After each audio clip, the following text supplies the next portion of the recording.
अस्सलाम वालेकुम फ्रेंड्स, मैं हूं आसिफ जावेद और आप देख रहे हैं आस्क आसिफ। उम्मीद करता हूं आप सब लोग बिल्कुल ठीक ठाक हो गए। इटालियन इमिग्रेशन 2020 इसकी बहुत ज़्यादा अफवाहें मैं देख रहा हूं आजकल इंटरनेट पे आई हुई। तो ये खबर वायरल हुई पड़ी है हर तरफ, हुकूमती ऐवानों में देखा जाए या जो हम खुद फॉरेनर हैं यहाँ पे जो बाहर रह रहे हैं, जितने भी जिनमें पाकिस्तानी, इंडियन और बाकी और जो भी कंट्रीज़ वाले हैं, कि अब जो ये इलीगल लोग हैं अब इनको कैसे लीगलाइज किया जाए। इन इलीगल अफराद को लीगलाइज करने के लिए बहुत ज़्यादा कोशिशें हो रही हैं। हुकूमती ऐवानों में देखा जाए हर तरह से मिनिस्टर्स आपस में बैठ रहे हैं और ये मसवदा भी पेश हो चुका है कि इन जो कम से कम जो 6 लाख लोग हैं उनको लीगलाइज किया जाए। क्योंकि एग्रीकल्चर अगर देखा जाए तो जितने ईस्टर्न यूरोपियन कंट्रीज़ थे वहाँ से लोग आके वो ये सारा काम कर रहे थे। देखा जाए जैसे रोमानियन भी हैं, पोलिश इसमें बहुत ज़्यादा है और हंगारियन बहुत ज़्यादा पीपल है इसमें, जो लोग यहाँ पे आके काम कर रहे थे जैसे हमारी तरह ही। इस जो कोविड-19 की वजह से वो सारे के सारे वापस चले गए हैं। तो उनकी जो तादाद बनती है वो 2,50,000 से लेके 3,75,000 तक उनकी तादाद बनती है। इस चीज़ को मद्देनज़र रखते हुए जो इटालियन मिनिस्टर है एग्रीकल्चर की, और अब कोविड-19 की वजह से जो हालिया हालात जो बने हुए हैं पूरी दुनिया के, और उसके हिसाब से अगर देखा जाए तो खासकर इटालिया उनमें ज़्यादा जो इफ़ेक्टेड हुआ है कंट्री एक, तो वो इटालिया है। क्योंकि यहाँ से जैसे मैंने पहले बताया कि मोर देन 2.5 लाख से लेके कम से कम 2.5 लाख से लेकर 3.5 लाख तक जो ईस्टर्न यूरोपियन कंट्रीज़ के लोग थे वो वापस चले गए। इसी चीज़ को मद्देनज़र रखते हुए, और जिनमें ये मिनिस्टर भी शामिल हैं, तेरेसा बेलानोवा, इन्होंने जो वो प्रपोज़ल पेश किया है सेनेट में, अब उस पर सोच विचार हो रही है कि क्या इन 6 लाख जो इलीगल लोग हैं उन इस प्रपोज़ल से पहले जो इटालियन ट्रेड यूनियन है UIL, CGIL, CISL, उन्होंने भी इटालियन जो प्रेसिडेंट है उनको एक लेटर लिखा था जिसमें ये रिक्वेस्ट की गई थी कि एग्रीकल्चर जो सेक्टर है उसको बचाने के लिए फौरी इकदाम किए जाएं। तो जो इलीगल लोग इटालिया के अंदर रह रहे हैं उनको लीगलाइज किया जाए और उनके ज़रिए इस गैप को फिल किया जाए, क्योंकि वो प्रॉपरली काम कर सकें एग्रीकल्चर डिपार्टमेंट के अंदर, एक्वा, फिशिंग, ब्रीडिंग और ऐसे बहुत सारे अदर्स जो उनके डिपार्टमेंट्स हैं उनके अंदर। तो ये जो ड्राफ्ट है अभी तक ministry of agriculture, interior ministry, ministry of labour, इनके बीच ये अभी सर्कुलेट कर रहा है। इस प्रोग्राम को इस्तेमाल कैसे किया जाएगा, लोग किस तरह से अपना वीज़ा अप्लाई कर सकेंगे, अपना वर्क परमिट जो है वो अप्लाई कर सकेंगे किस तरीके से।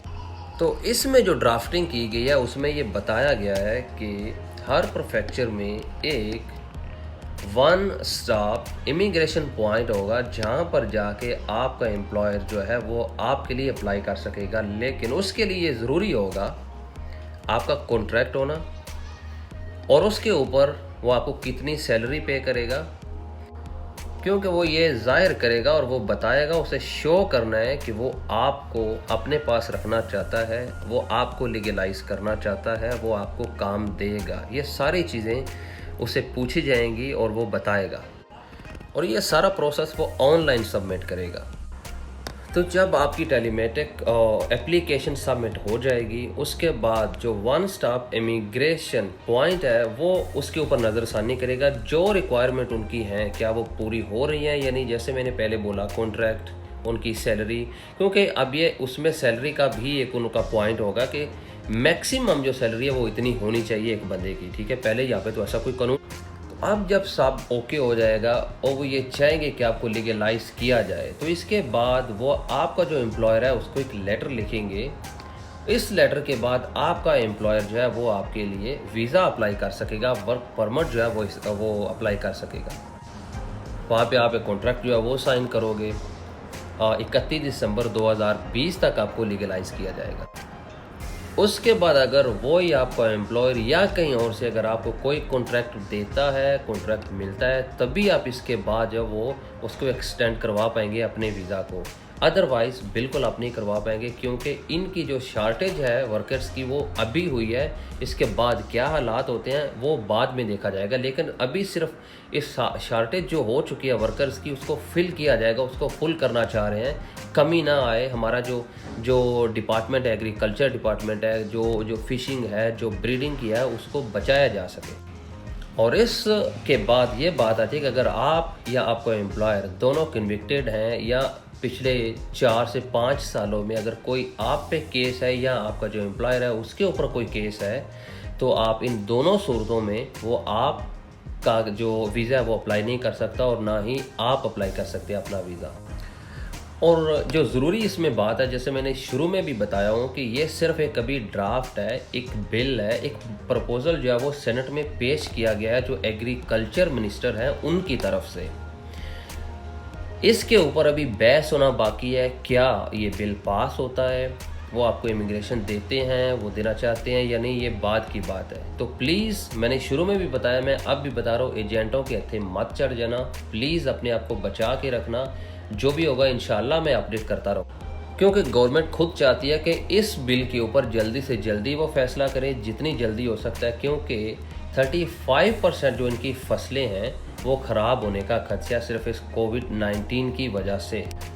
क्योंकि मैं ये बार बार कह रहा हूँ कि एजेंटों के हत्थे मत चढ़ जाना, कि उसकी वजह सिर्फ ये है कि जो अपोजिशन है वो बिल्कुल भी नहीं चाहती, खासकर मात्यो सल्विनी की जो पार्टी है वो तो बिल्कुल भी नहीं चाहती कि इन 6 लाख लोगों को लीगलाइज किया जाए, वो तो इसके बहुत खिलाफ है। सो थोड़ा सा पेशेंस रखना, थोड़ा सा सब्र रखना, क्योंकि वो पार्टी ये कह रही है कि आर्जी तौर पे आपको वोचर दिए जाएं और उन वोचर्स के ज़रिए आपको काम दिया जाए आर्जी तौर पर, जैसे मैंने पहले बताया कि 31 दिसंबर 2020 तक।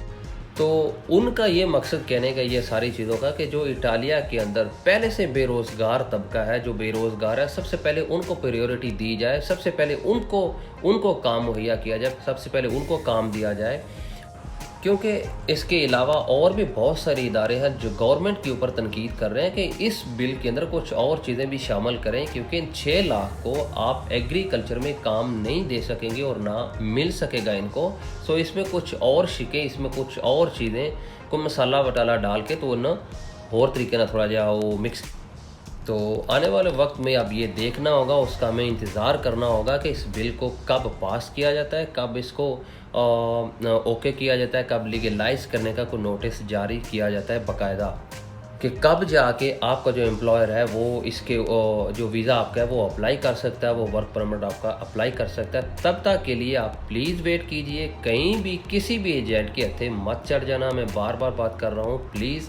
और दूसरी बात मैं ये ज़रूर कहूँगा, अगर आपने वीडियो एंड तक देखी और अगर आपको वीडियो अच्छी लगी है तो प्लीज़ उसको लाइक करें, मेरी हौसला अफजाई करें और कमेंट्स भी करें, और आगे अपने जो फ्रेंड्स और अपनी जो फैमिली है जो भी फेसबुक या वहाँ सब पे इसको शेयर करें। और प्लीज़ मुझे अपने इंस्टाग्राम पे आके फॉलो करें और मैं इंशाल्लाह आपके हर सवाल का जवाब दूँ।